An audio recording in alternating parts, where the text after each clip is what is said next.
There once was a cook called Gretel, who wore shoes with red heels, and when she went out in them she gave herself great airs, and thought herself very fine indeed. When she came home again, she would take a drink of wine to refresh herself, and as that gave her an appetite, she would take some of the best of whatever she was cooking until she had had enough. For, said she, a cook must know how things taste. It happened that one day her master came to her and said, Gretel, I expect a guest this evening. You must make ready a pair of fowls. I will see to it, answered Gretel. So she killed the fowls, cleaned them and plucked them, and put them on the spit, and then, as evening drew near, placed them before the fire to roast. And they began to be brown and were nearly done, but the guest had not come. If he does not make haste, cried Gretel to her master, I must take them away from the fire. It's a pity and a shame not to eat them now, just when they are done to a turn. And the master said he would run himself and fetch the guest. As soon as he had turned his back, Gretel took the fowls from before the fire. Standing so long before the fire, said she, makes one hot and thirsty, and who knows when they will come. In the meanwhile, I will go to the cellar and have a drink. So down she ran, took up a mug, and saying, Here's to me, took a good draught. One good drink deserves another, she said, and it should not be cut short. So she took another hearty draught. Then she went and put the fowls down to the fire again, and basting them with butter, she turned the spit briskly round. And now they began to smell so good that Gretel, saying, I must find out whether they really are all right, licked her fingers, and then cried, Well, I never! The fowls are good. It's a sin and a shame that no one is here to eat them. So she ran to the window to see if her master and his guest were coming. But as she could see nobody, she went back to her fowls. Why, one of the wings is burning, she cried presently.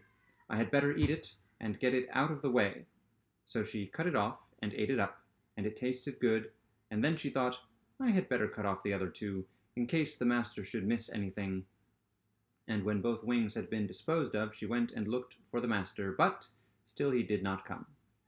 Who knows, said she, whether they are coming or not? They may have put up at an inn.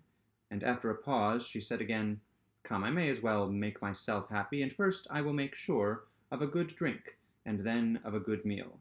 And when all is done, I shall be easy. The gifts of the gods are not to be despised. So first she ran down into the cellar and had a famous drink, and ate up one of the fowls with great relish.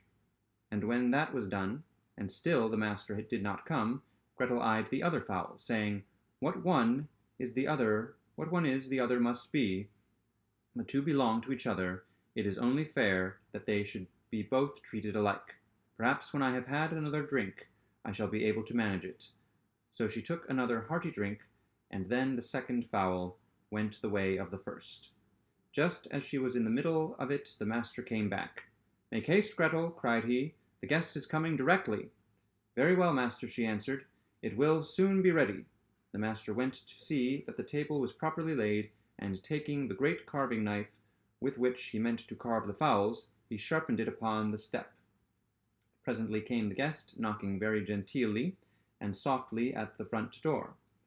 Gretel ran and looked to see who it was, and when she caught sight of the guest, she put her finger on her lip, saying, Hush, make the best haste you can out of this, for if my master catches you, it will be bad for you. He asked you to come to supper, but he really means to cut off your ears. Just listen how he is sharpening his knife. The guest, hearing the noise of the sharpening, made off as fast as he could go, and Gretel ran screaming to her master.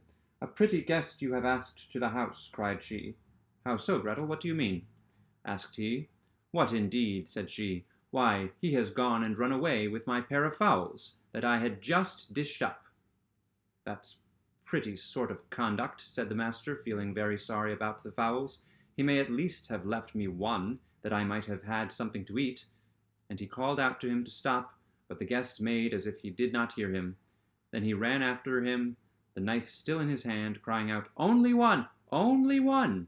Meaning that the guest should let him have one of the fowls and not take both, but the guest thought he meant to have only one of his ears, and he ran so much the faster that he might get home with both of them safe.